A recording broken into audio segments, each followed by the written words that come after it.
welcome to the Minimum Competence episode for Wednesday, June 21st, 2023. I'm your host for today, Andrew Leahy, a tax and technology attorney from New Jersey. In today's episode, we have a Quinn Emanuel partner moving to traffic court, disciplinary proceedings against Trump lawyer Eastman, Alito writes nonsense in the Wall Street Journal, and Coinbase with a strange defense. Let's start the summer off right, at least for those in the Northern Hemisphere, with today's legal news. On this day, June 21st, in legal history, flag burning was held to be protected by the First Amendment when the Supreme Court decision was handed down in Texas v. Johnson. In the case of Texas v. Johnson, the Supreme Court, in a 5-4 decision, ruled that a Texas flag desecration law violated the First Amendment. The case revolved around Gregory Lee Johnson, who burned a U.S. flag during protests at the 1984 Republican National Convention. He was charged under a Texas law criminalizing flag desecration, but his conviction was overturned by the Texas Court of Criminal Appeals, leading to an appeal to the Supreme Court. Justice William J. Brennan Jr., writing for the majority, argued that expressive conduct, including flag burning, is protected by the First Amendment. The court rejected Texas's argument that it was trying to prevent breaches of the peace and protect the flag as a symbol of nationhood. Brennan emphasized that the government cannot ban expression simply because it may provoke violence or is disagreeable, as such expression lies at the core of First Amendment values. In dissent, Chief Justice William H. Rehnquist and Justice John Paul Stevens focused on the value of the flag. Rehnquist likened flag burning to fighting words, while Stevens expressed concern about the potential devaluation of the flag's symbolic nature. The Supreme Court reaffirmed the Texas v. Johnson decision a year later in United States v. Eastman by striking down the Flag Protection Act of 1989, which was enacted in response to the earlier ruling. Since then, flag burning has been a contentious issue, with repeated attempts in Congress to overturn the court's decision through a constitutional amendment. However, these attempts have fallen short of the required votes. Stephen Swedlow, a former partner at Quinn Emanuel, made a somewhat surprising career move by leaving the prestigious big law firm to become a traffic court judge in Cook County, Illinois. Swedlow, who has had a successful career handling major litigation cases and earning millions of dollars, decided to pursue public service and put his skills to use in the judiciary. Partners at top law firms typically stay until retirement, but Swedlow chose to step down and invest nearly $1 million of his own money to serve as a judge at the lowest levels of the state's judiciary. In his new role, Swedlow presides over DUI trials and traffic violations, handling as many as 300 cases a day, mostly through Zoom.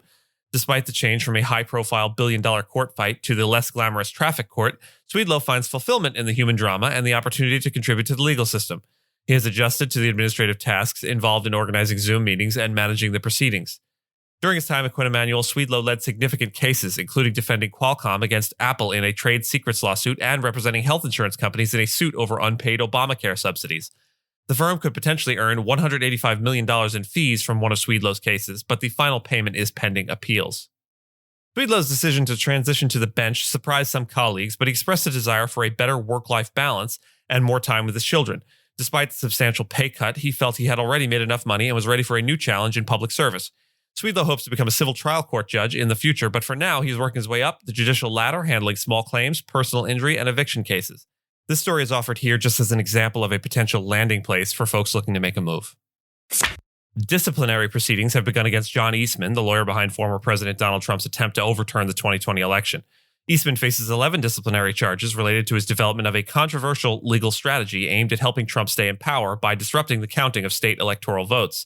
The strategy involved encouraging Vice President Mike Pence to consider slates of electors filed by pro-Trump activists in 7 states, even though no legislatures had adopted Eastman's plan. Pence's aides strongly resisted the plan, arguing that he lacked the legal authority and warning the courts would not uphold it. Eastman's plan was designed to avoid going to court and instead relied on key actors asserting their power to carry out the preferred actions. He argues that his advice was a tenable interpretation of the law and that a good faith dispute should not result in professional consequences. During the proceedings, Eastman defended his claims of voter fraud in Georgia and his suggestion that the 2020 election in Wisconsin could be decertified and Joe Biden removed. Despite the chaos that ensued, Eastman expressed no regret or misgivings about his actions. The disciplinary proceedings could potentially result in Eastman losing his license to practice law in California. Conservative U.S. Supreme Court Justice Samuel Alito has written a commentary in the Wall Street Journal purporting to defend himself against allegations of ethical misconduct raised by news outlet ProPublica.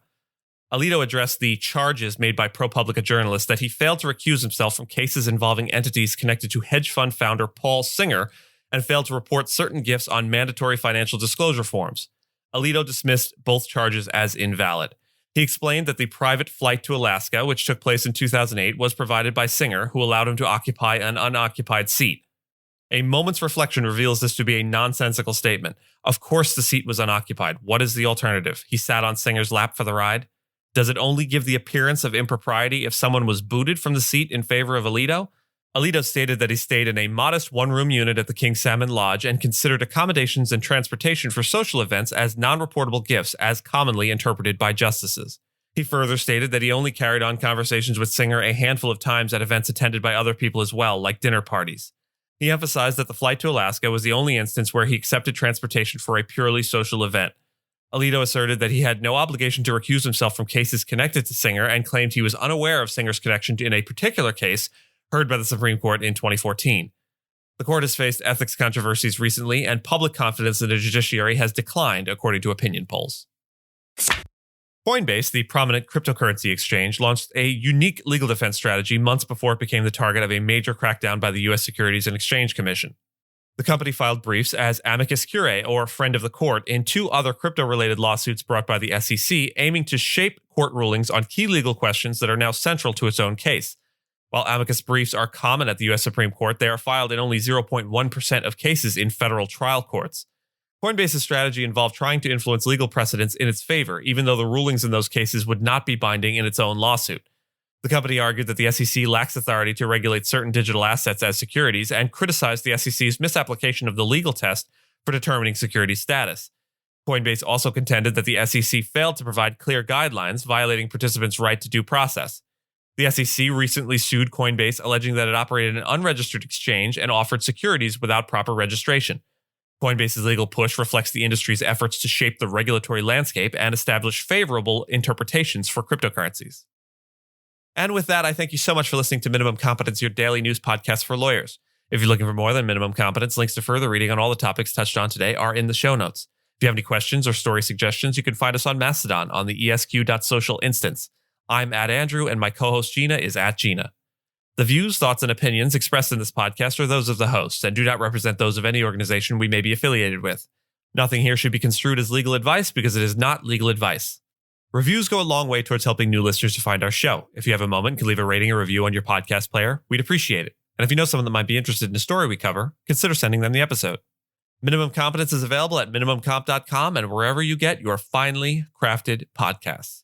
We'll see you back here tomorrow, and until then, remember, always order the largest pizza they offer.